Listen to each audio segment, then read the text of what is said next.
Hello friends, आपका स्वागत है हमारे online education platform career makeup for government jobs में। मैं आज आप साइंस का तीसरा लेक्चर सोर्स ऑफ एनर्जी पे लेके आया हूँ।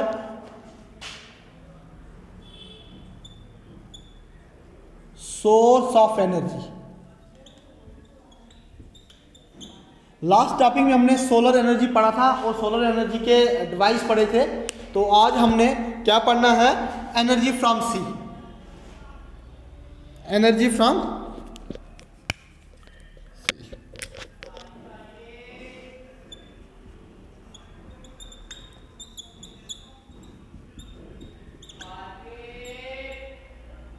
एनर्जी फ्रॉम सी क्या है कि समुद्र के दौरान से समुद्र से किस किस प्रकार की एनर्जी मिलती है हमें, तो उससे क्या क्या बनता है, क्या क्या होता है, हमने उसके बारे में पढ़ना है।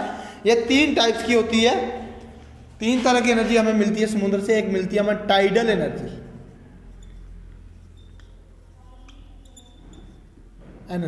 दूसरी मिलती है हमें वेव एनर्जी, तीसरी मिलती है हमें ocean thermal energy.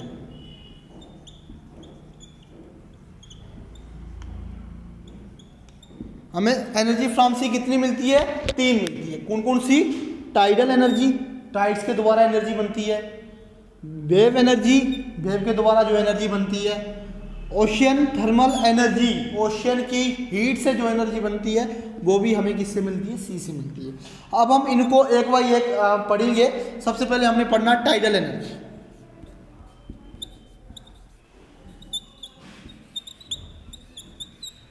Tidal energy, tidal energy के बारे में जानना है आपको। टाइडल एनर्जी क्या होती है? Tidal energy due to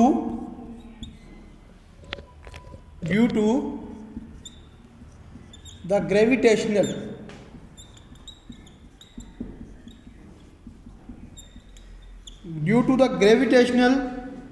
pull of the moon,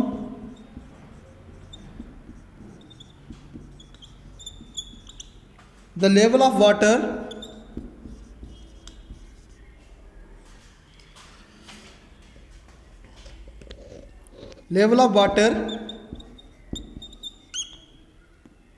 in the sea rise and fall।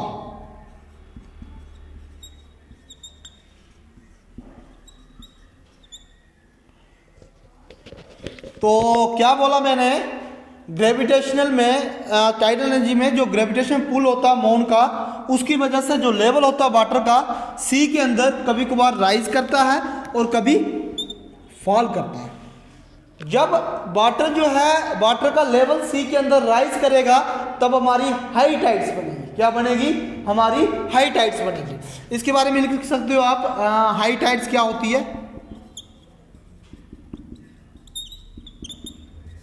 High tides क्या होती है? Due to the gravitational pull of moon, the level of water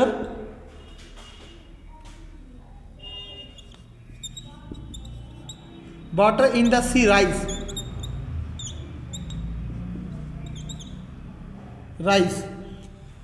gravitational pull की वजह से, moon के ग्रेविटेशनल पुल की वजह से जो लेवल होगा वाटर का सी के अंदर, वो क्या करेगा?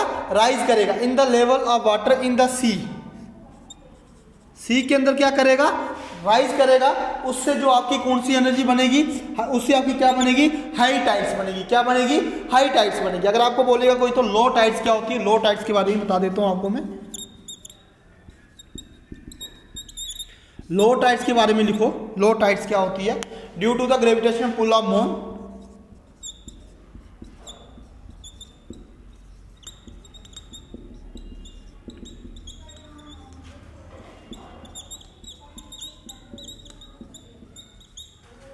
the level of water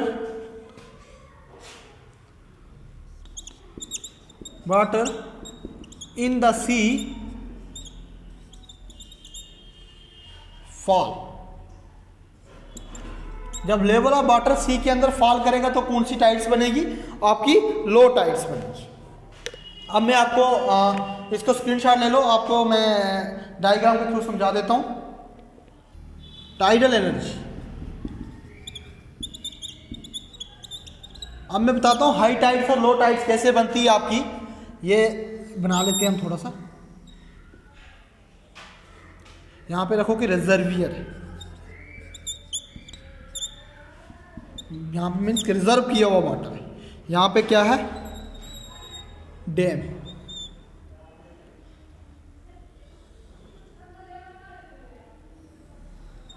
dam है। डैम के बाद इस साइड क्या है? इस साइड आपका सी आ गया, सी आ गया।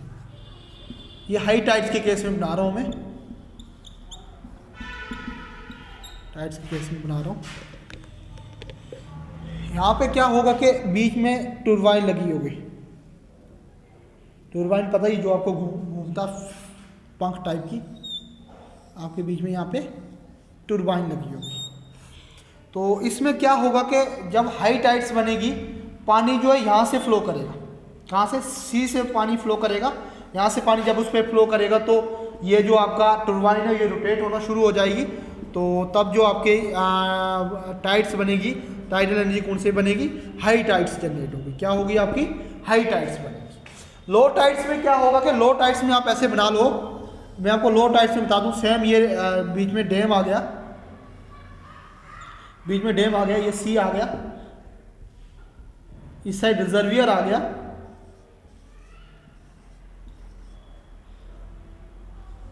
पानी मीन्स कि यहाँ पे रिजर्वियर से जाएगा, जो रिजर्व पानी है वो जाएगा यहाँ से समुद्र की तरफ। उसमें जब वो टाइड्स बनेगी, वो कौन सी बनेगी? आपकी लो टाइड्स बनेगी। इसको स्क्रीनशॉट ले लें। हम नेक्स्ट टॉपिक पढ़ते हैं अब उसके बाद वेव एनर्जी। अब हम पढ़ेंगे wave energy. Wave energy, wave energy क्या होती है पहले मैं आपको ये बता देता हूँ। जो वेव से एनर्जी बनती है समुद्र के ऊपर से, वेव के फास्ट ब्लो करने से, उसे बोलते हैं वेव एनर्जी। इसमें हमें बता देते हैं, due to the blowing of wind on the surface of C.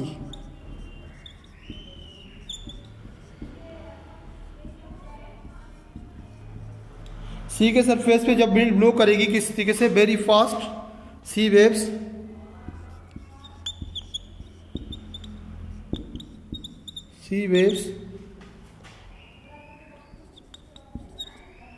moves on its surface.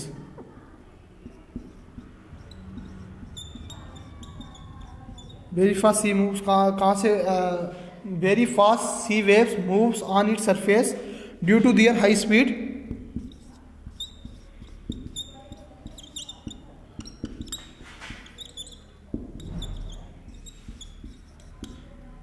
Due to their high speed, sea waves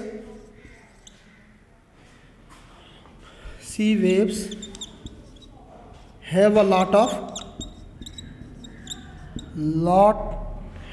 of kinetic energy.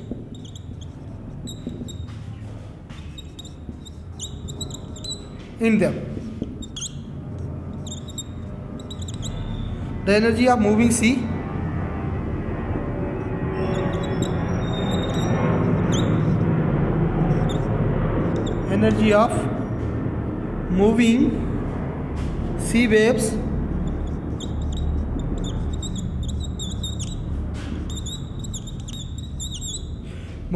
waves can be used to generate electricity.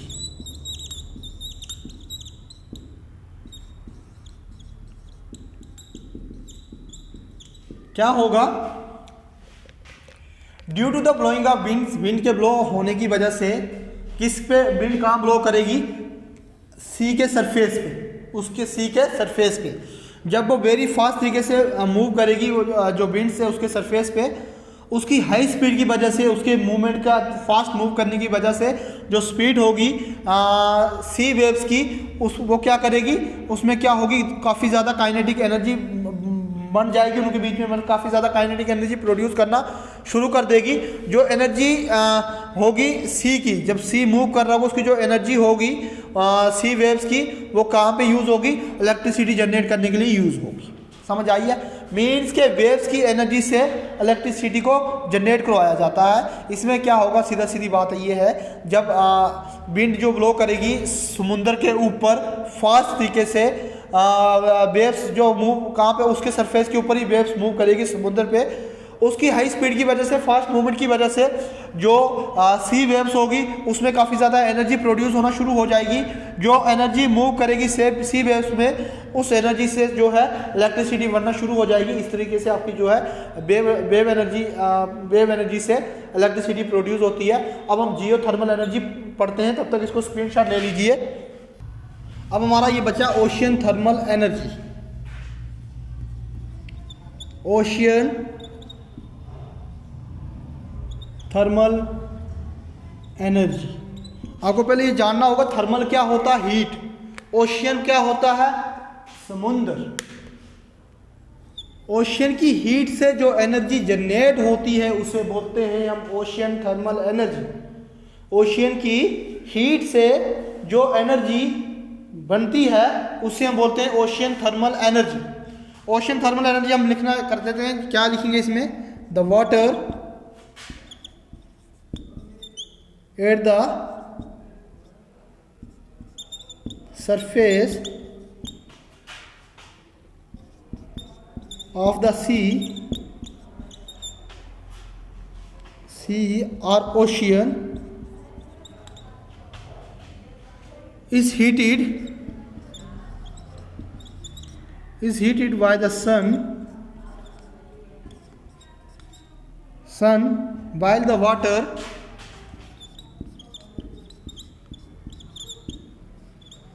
while the water in deeper section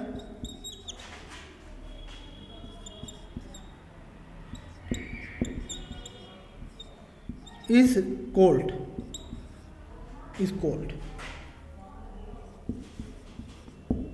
So there is always a temperature difference between the water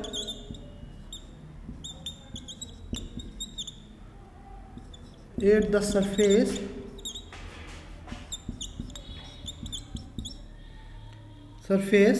and deeper।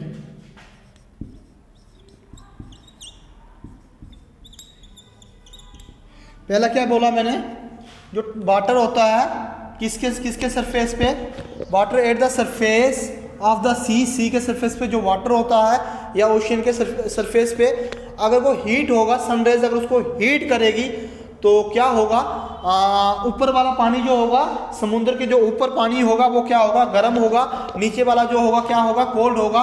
वहाँ पे क्या temperature difference होगा, ऊपर गर्म आ जाएगा, नीचे क्या आ गया, ठंडा आ गया, टेम्परेचर डिफरेंस होगा। वही बता, temperature difference between the water at the surface और डीपर लेवल, ऊपर भी और नीचे वालों का डिफरेंस होगा। नीचे वाला पानी जो है नीचे वाले लेवल पे ठंडा मिलेगा, ऊपर जो उसको सनराइज मिल रही है तो ऊपर क्या होगा, गर्म होगा। पहला ये आ गया।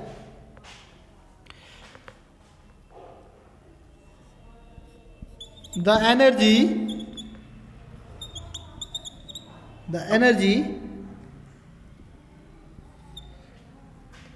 available due to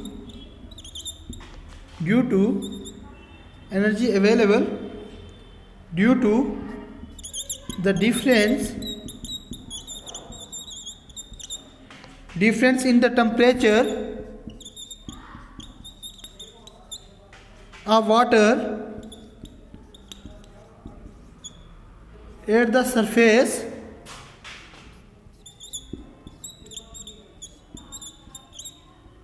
surface level and deeper level.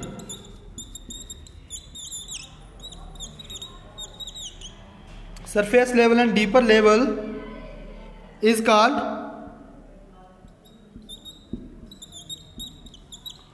ocean thermal energy.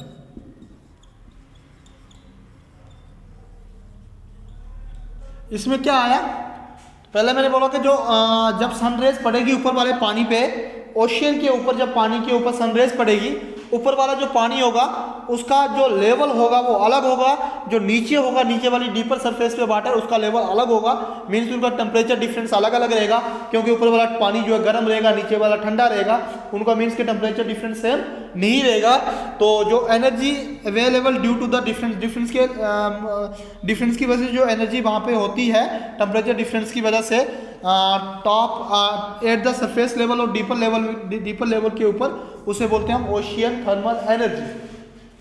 Energy available due to the difference in the temperature of water at the surface level and the deeper level is called the, क्या बोलेंगे उसको, ocean thermal energy बोलेंगे। ठीक है, ये हो ही गया होगा, तो इसको स्क्रीनशॉट लीजिए।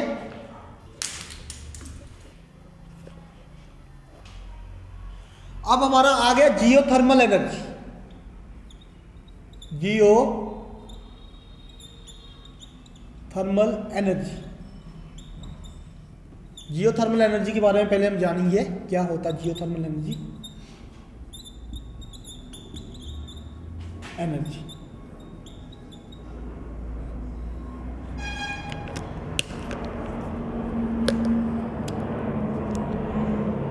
जियोथर्मल एनर्जी जो है दो ग्रीक वर्ड से बना है। किससे बना है?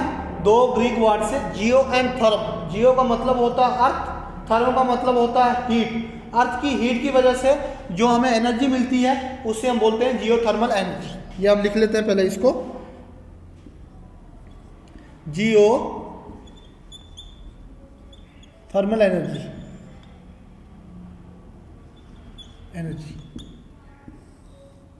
जियोथर्मल एनर्जी क्या आ गया? इज ड्राइव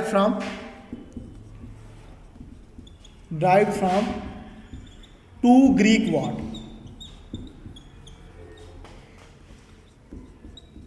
दो ग्रीक वर्ड से मिलकर बना है जियो। किस से? Geo and therm. एक थर्म और एक जियो, दो ग्रीक वर्ड से मिलकर बना जियो और थर्म से।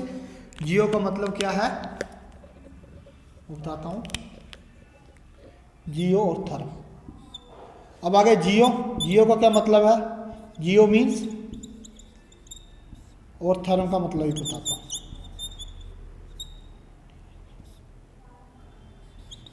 थर्म, जियो का मतलब है अर्थ। जियो means earth.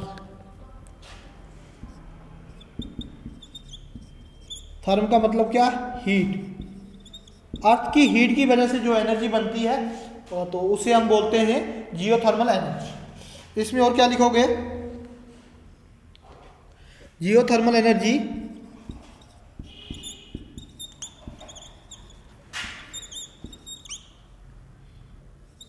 obtained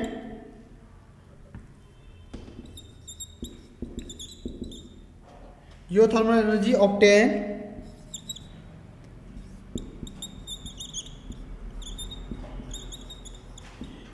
from the heat of the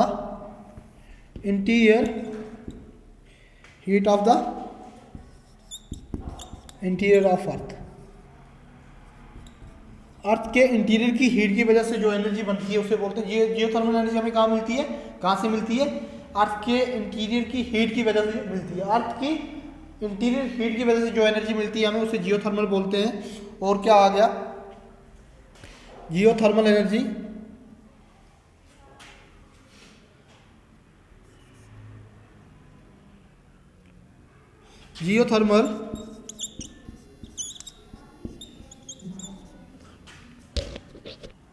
power plants are set up at such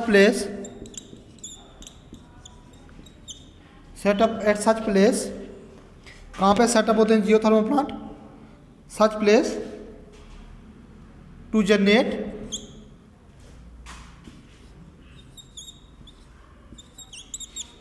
क्या जनरेट करने के लिए सेटअप किए जाते हैं? Geothermal energy.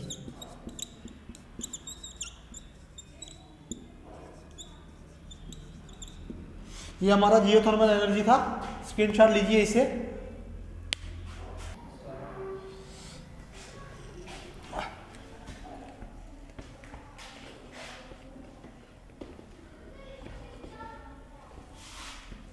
अब आपसे क्वेश्चन है, सबसे ज्यादा largest producer of tidal energy कौन सी कंट्री है?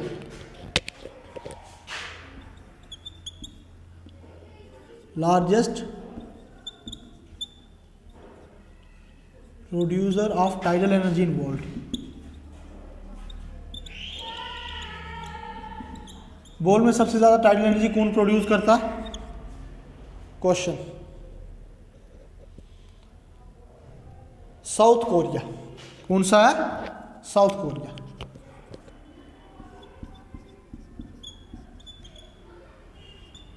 साउथ कोरिया में सबसे ज्यादा टाइडल एनर्जी पाई जाती है। आपसे क्वेश्चन पूछेगा, first tidal power station, first tidal power station located in which country?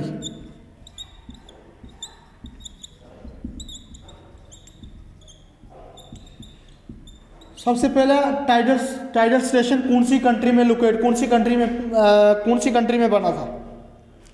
इसका आंसर है फ्रांस। फ्रांस। आपसे नेक्स्ट क्वेश्चन, इंडिया में सबसे ज्यादा टाइडल एनर्जी कहां पे पाई जाती है? कौन सी स्टेट इंडिया में टाइडल एनर्जी ज्यादा प्रोड्यूस करती है? Which state produce the tidal energy in India? Best producer कौन सी स्टेट है? गुजरात। गुजरात में कौन सी जगह? Run of Kutch, gulf of Kutch, gulf of Kutch. कौन सी? Gulf of Kutch. ये जो है टाइडल एनर्जी प्रोड्यूस करती है कहाँ पे? गुजरात में। इंडिया में सबसे ज़्यादा टाइडल एनर्जी यहीं पे प्रोड्यूस होती है। ठीक है, तो बाकी जो नेक्स्ट टॉपिक हमारा बचा है न्यूक्लियर एनर्जी, वो हम नेक्स्ट वीडियो में डिस्कस करेंगे। तो थैंक यू, मिलते हैं हम।